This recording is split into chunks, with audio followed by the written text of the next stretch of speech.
नारायण भगवान की जय। श्रोतागणों, जिस प्रकार पिछले कुछ सत्रों से हम श्रीमद् भागवत के महात्म्य के बारे में चर्चा कर रहे हैं, उसके महत्व के बारे में जान रहे हैं, तो आज से महात्म्य समाप्त होता है। आज से हम प्रथम स्कंद की कथा सुनेंगे। श्रीमद् भागवत में कुल 12 स्कंद हैं, तो आज पहले स्कंद की कथा सुनेंगे, जहाँ से श्री वेदव्यास मुनि ने इस कथा को लिखना प्रारंभ किया था। क्या लिखा उन्होंने?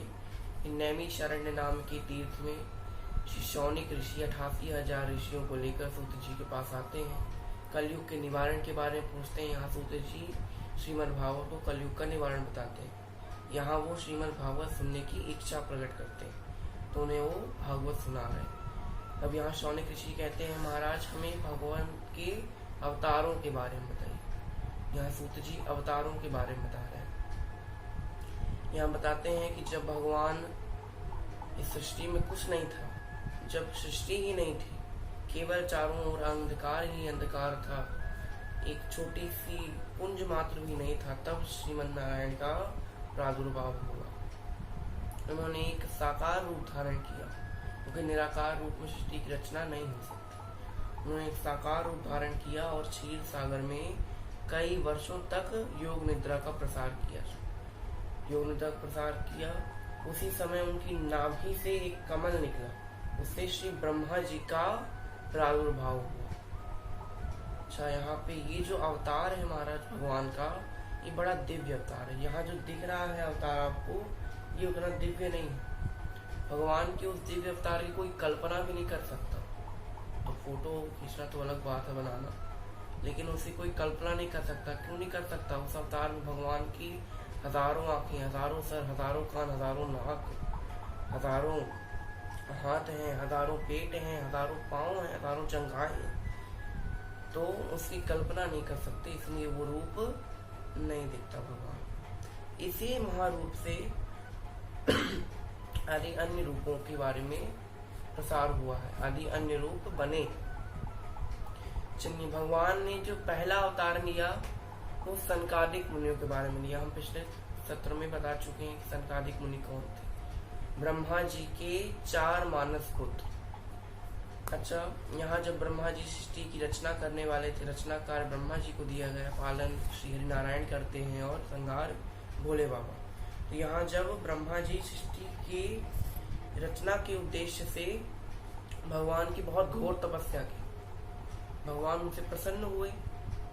भगवान ने उनको वरदान स्वरूप तप शब्द, तप नामक अर्थ, यानी तप का अर्थ होता है एक सन, तो सन नामक शब्द से 4 कुमारों की उत्पत्ति कराई, सनक, सनंदन, सनातन और सनत कुमार, जिससे उन्होंने सृष्टि का विस्तार किया। ठीक है, अब दूसरा अवतार वराह अवतार। इस अवतार में भगवान ने दिति के पुत्र हिरण्याक्ष का अंत किया। जब उसने पृथ्वी को अंदर ले गया था पानी की, तब उसका भगवान ने अंत किया। अपने दांतों से पृथ्वी माता को बाहर लेकर। यहाँ ये वराह अवतार की कथा हो गई। अब यहाँ तीसरा अवतार नारद मुनि। नारद मुनि भी श्रीमन नारायण के ही अवतार है। उन्होंने भगवान की बहुत तपस्या की और देवर्षि पद को पाया। ब्रह्मा जी के 7 मानस पुत्र हुए, उनमें से नारद जी भी एक। नारद जी को भगवान का मन कहा गया। भगवान ने जब सृष्टि की रचना के लिए साकार रूप धरा, तो उनकी 10 इंद्रियां, 5 भूत और 1 मन था, यानी 16 कलाएं। 16 कलाएं यही। तो जो मन है ना, वो नारद जी को भगवान ने अपना मन कहा है। ठीक है, अब चौथा अवतार है नर नारायण का अवतार। इसमें उन्होंने धर्म की स्थापना के लिए धर्म की भी पत्नी श्री मूर्ति देवी के गर्भ से अवतार लिया। इस अवतार में भगवान का अवतार कैसा है? तपस्वियों का वेश धारण किए हैं। 2 अवतार है, नर और नारायण। इसमें उन्होंने 2 तपस्वियों का वेश धारण किए, जटाजूट आदि धारण किए हुए हैं। उन्होंने धर्म की स्थापना। अब चौथा अवतार है श्री कपिल मुनि का अवतार। कपिल मुनि ये कर्दम ऋषि और देवहूति की संतान है। इन्होंने आसुरी नामक एक ब्राह्मण को सांख्य दर्शन प्रदान किया। सांख्य दर्शन इन्होंने ही स्थापित किया। वैसे तो 6 दर्शन है, उनमें से सांख्य दर्शन इन्हीं ने लिखा है। आज तो सांख्य दर्शन मिलना उपलब्ध नहीं है, क्योंकि समय के फेर के कारण ये लुप्त हो गया। अच्छा, इन्हीं कपिल मुनि ने अपनी माता देवहूति को ज्ञान प्रदान किया, और जो सगर थे ना, राजा सगर, उनके 60,000 पुत्रों का अंत भी इन्हीं कपिल मुनि के द्वारा हुआ। अब 6वां अवतार दत्तात्रेय अवतार। जब 3 देवियां काली, लक्ष्मी और ब्रह्माणी, इन तीनों को अपने सतीत्व का घमंड हो गया, तब भगवान ने दत्तात्रेय अवतार धारण करके उनके सतीत्व के घमंड का नाश किया और माता अनुसुईया की ख्याति पूरे विश्व में विख्यात कर दी। 7वां अवतार यज्ञ अवतार। स्वयंभू मनु की पत्नी हुई शतरूपा, उनके गर्भ से हुई आकुति, और आकुति ने श्री रुचि प्रजापति से विवाह किया। रुचि प्रजापति से विवाह किया, उससे उन्हें यज्ञ भगवान का अवतरण हुआ। यज्ञ भगवान ने यज्ञों की स्थापना की, यज्ञ से देवताओं को कैसे फल मिलता है ये सब बताया। उनकी पत्नी दक्षिणा से 12 तेजस्वी पुत्र हुए, उन्हें 12 याम कहते हैं। 12 याम ने स्वयंभू मनु को बचाया था, उनकी रक्षा की थी। अब यहाँ 8वां अवतार है ऋषभ देव। यहाँ उन्होंने राजा नाभि की पत्नी मारु देवी के गर्भ से प्रभु ने ऋषभ अवतार लिया। इन्होंने भी धर्म की स्थापना की। 9वां अवतार है पृथु अवतार। स्वयंभू मनु के पुत्र थे उत्तानपाद, उनके पुत्र हुए ध्रुव। तो ध्रुव जी के वंश में राजा अंग हुए। इस राजा अंग के पुत्र हुए राजा वेन। तो वही राजा वेन की अस्थियों से प्रभु प्रकट हुए थे। अस्थियों से प्रभु का प्रकट हुआ वो है राजा आदिराज पृथु। इन्हीं के नाम से हमारे पृथ्वी, धरती का नाम पृथ्वी पड़ा। पृथु की ई यानी पृथ्वी। ठीक है। यहाँ पे भगवान का 10वां अवतार मत्स्य अवतार। भगवान ने राजा सत्यव्रत के घमंड को दूर करने के लिए, उन्हें घमंड था कि जो जीव होते हैं छोटे मोटे वो तुच्छ होते हैं, इस घमंड को दूर किया और आदि चाशुष नाम के मनवंतर के समय जब सृष्टि में प्रलय आया, तब उन्होंने प्रलय से लोगों की रक्षा की और व्यवस्था मनवंतर जिसमें हम आज जी रहे हैं उसकी स्थापना की। 11वां अवतार कच्छप अवतार रूप में लिया। समुद्र मंथन के समय जब देवता और दानव समुद्र मंथन कर रहे थे, तब मंदराचल पर्वत को अपनी पीठ पर धारण किया। यहाँ 12वां अवतार धन्वंतरी अवतार। समुद्र मंथन के समय अमृत कलश लेकर भगवान धन्वंतरी निकले। अच्छा, ये औषधियों के देवता है। अगर आप डॉक्टरों के क्लिनिक वगैरह में देखेंगे तो इनकी फोटो जरूर लगी रहती है श्री धन्वंतरी भगवान की। ये देवताओं के वैद्य माने गए, देवताओं के डॉक्टर माने गए। अच्छा, धन्वंतरी जी ने 3 बातें कही थी जिससे आपको कभी कोई रोग नहीं होगा। अब हाथ पैर टूट जाए तो अलग बात है, जाना पड़ेगा डॉक्टर के पास, लेकिन आपको कोई रोग नहीं होगा। क्या बात कही थी? सुबह उठते ही साथ जल ग्रहण करना, रात को सोते समय दूध ग्रहण करना, और दोपहर के समय दही मट्ठा या छाछ, ऐसी चीज। अच्छा, अब इस चीज का समय नहीं बदलना चाहिए। मान लीजिए पानी तो हम पूरे दिन पीते हैं, लेकिन ये दही और दूध का समय कि आप रात को दही खा रहे हैं, सुबह दूध पी रहे हैं, तो यहाँ प्रॉब्लम है। सुबह सुबह दूध पियेंगे तो पेट दर्द होता है, और रात को दही खाएंगे तो खांसी हो जाएगी। तो टाइम नहीं बदलना, पता सबको है, करता कोई नहीं है। चलिए आगे बढ़ते हैं। ये 13वां अवतार मोहिनी अवतार। यही समुद्र मंथन के समय जब दानव ने कहा कि आधे से ज्यादा रत्न तो देवताओं को मिल गए, तो अमृत पहले हमको पिलाया जाए। यहाँ भगवान ने मोहिनी अवतार धारण किया और असुरों को अमृत पान कराया। अमृत पान कराया तो नकली अमृत पान कराया। पहले उन्होंने छल किया उनके साथ। क्या कहा कि पहले मैं जो ऊपर पानी पानी है ना वो देवताओं को पिला के आती हूँ। मोहिनी अवतार भगवान ने स्त्री का अवतार लिया था, तो कहा कि मैं जो पानी पानी हूँ ऊपर का अमृत में, मैं देवताओं को पिला दूंगी और नीचे का जो गाढ़ा गाढ़ा अमृत है वो तुम लोग पी लेंगे। यहाँ उसमें एक राहु नाम का एक दैत्य था, राहु केतु करके होता है ना, तो राहु नाम का दैत्य जान गया कि विष्णु है, तो वो देवताओं की पंक्ति में बैठ गया। जैसे भगवान ने अमृत उसको पिलाया। वैसे भगवान को लगा अरे कुछ गलत हो गया लगता। भगवान ने बिल्कुल चक्र चलाया और उसका धड़ से सर को अलग कर दिया। अमृत पी लिया तो मृत्यु नहीं होगी, तो उसका सर अलग हुआ और धड़ अलग हुआ। तो ये राहु सर और केतु धड़, तो ये राहु केतु। 14वां अवतार उन्होंने श्री नरसिंह भगवान के अवतार रूप में लिया। उसमें उन्होंने हिरण्याकश्यप, ये भी दिति माता की पुत्र हैं, हिरण्याक्ष के छोटे भाई, इनका भी भगवान ने अंत किया। श्री प्रहलाद जी की रक्षा की, भक्त प्रहलाद की, अपने पार्षदों में उनको शामिल किया, उनको आदि आदि ज्ञान प्रदान किया। फिर 15वां अवतार है श्री वामन अवतार। वामन अवतार में भगवान ने राजा बलि के यहाँ गए, उनसे 3 पग भूमि मांगी, 3 पग भूमि मांगी और सारी सृष्टि नाप ली तीनों पग में। अंत में राजा कहते हैं भगवान आपने तो पूरा एक पांव से पृथ्वी, एक पांव से आकाश नाप लिया। भगवान ने कहा हम अपना तीसरा पांव कहाँ रखें राजा? तो राजन ने कहा अच्छा ये बताइए आप दान बड़ा कि दानी? मैं दानी बड़ा। बोले तो फिर मैं अभी जीवित हूँ, मेरे सर पे अपना हाथ रख दीजिए। सर पे पांव रखते ही राजा बलि सुतल लोक में धंस जाते हैं। भगवान का पांव बड़ा भारी है, राजा 3 लोक नीचे धंस जाते हैं पृथ्वी के, और वहां के राजा बन जाते हैं, राजा बन। फिर 16वां अवतार है ग्रीव अवतार, इसके बारे में हम आगे थोड़ा चर्चा करेंगे। 17वां अवतार हरि अवतार, इन्होंने श्री गजेंद्र को ग्राह के चंगुल से छुड़ाया था। इसकी चर्चा हम आगे के सत्रों में करेंगे। अब यहाँ कभी कभी कुछ लोग हरि अवतार को भगवान का अवतार नहीं मानते, तो 17वां अवतार वो परशुराम अवतार मानते हैं। यहाँ परशुराम अवतार, परशुराम कौन है? इन्होंने जो है जमदग्नि ऋषि के यहाँ उनकी पत्नी के रेणुका नाम की पत्नी के गर्भ से जन्म लिया। क्यों जन्म लिया? यहाँ है वंश में एक राजा, उन राजा का नाम था कीर्तितार्जुन, यानी सहस्त्र बाहु, उनकी कई बाहु थी, बहुत भुजाएं थी, उन्हें अपनी भुजाओं पर घमंड था। यहाँ एक बार अग्निदेव उनसे कहे कि मुझे भोजन कराइए राजा। अब अग्निदेव का भोजन क्या है? सबको भक्षण कर लेते हैं, सबको जला के राख कर देते हैं।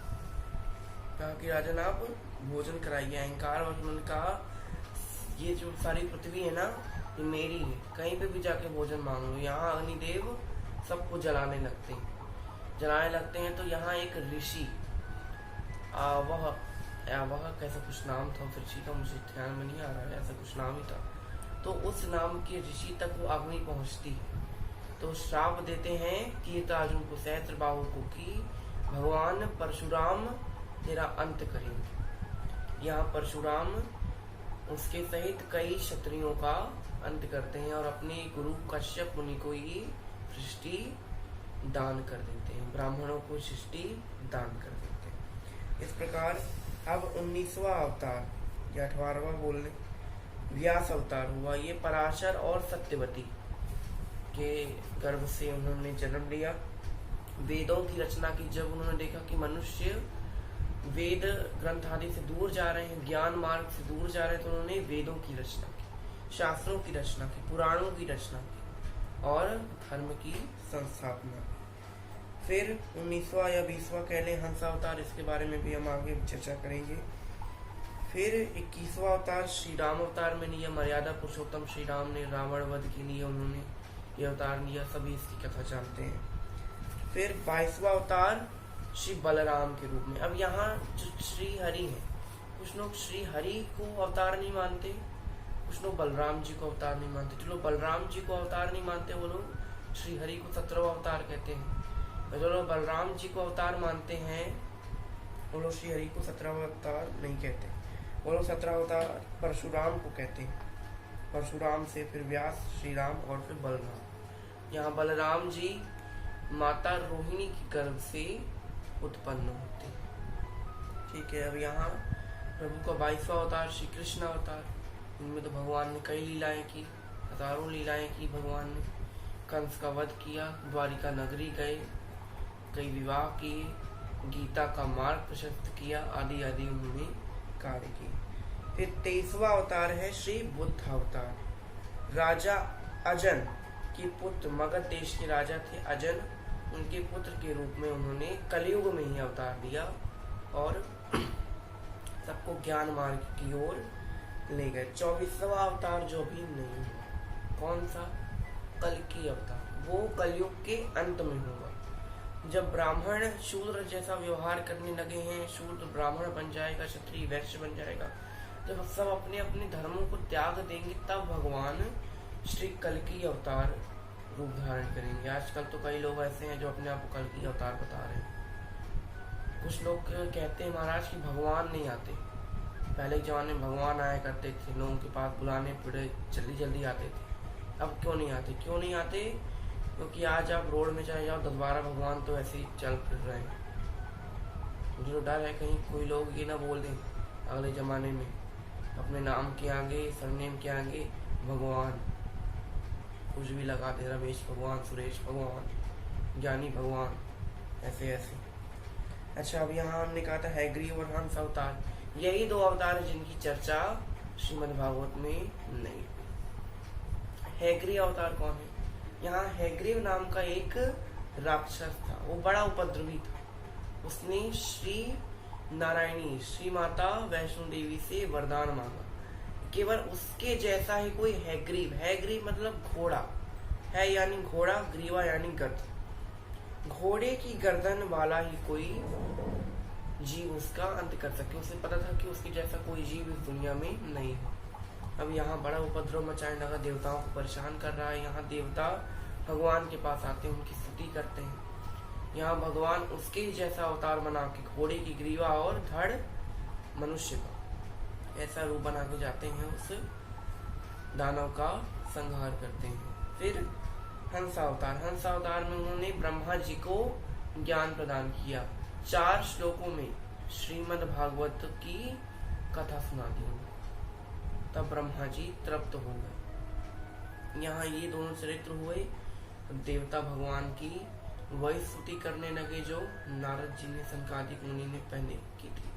कितनी बार दयानिधि ने, ताई हम भी उस स्तुति को करते हैं थोड़ी सी।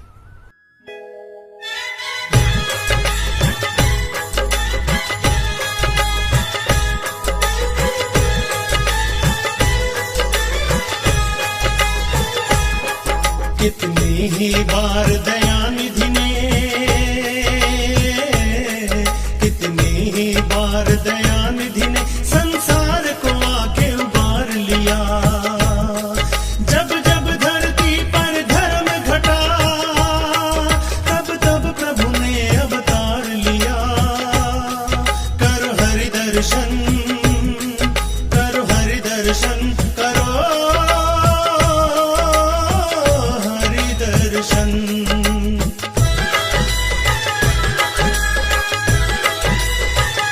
सहदेव तपस्या करता था, होने को अमर वो मरता था। तब महामाया साकार हुई, वर देने को तैयार हुई। दानव ने वचन ये उच्चारे, केवल है ग्रीव मुझे मारे। है शीर्ष रूप हरि ने धारा, और पापी राक्षस को मार। जब जब धरती पर धर्म घटा, तब तब प्रभु ने अवतार लिया। करो हरि दर्शन, करो हरि दर्शन, करो हरि दर्शन, हरि दर्शन, हरि दर्शन, हरि दर्शन। तो इस प्रकार भगवान के आज 24 अवतारों की कथा यही समाप्त होती है। यहाँ सूत जी थोड़ा सा बताते हैं कि जैसे सागर से कई नदियां निकलती ना, सागर से कई नाले निकलते हैं, उस तरह भगवान एक अथाह सागर, उससे कई नदियां निकल रही हैं। वो नदियां कौन है? अवतार है। और केवल ये 24 अवतार भगवान के अंश नहीं, और भी अवतार हैं भगवान के। जितने देवता हैं, प्रजापति हैं, और वैसे तो भगवान जड़ चेतन पक्षी पशु सब में व्यापक रहा, सब में भगवान का वास है, सब में भगवान का अंश छुपा है, सबको भगवान का अवतार है। इस प्रकार यहाँ सूत जी सौनिक ऋषि को अवतारों की चर्चा करते हैं। आज के लिए बस इतना ही। आप सभी का बहुत बहुत धन्यवाद। श्री भागवत भगवान की है आरती, पापियों को पाप से है तारती। भागवत भगवान की है आरती, पापियों को पाप से है तारती। पापियों को पाप से है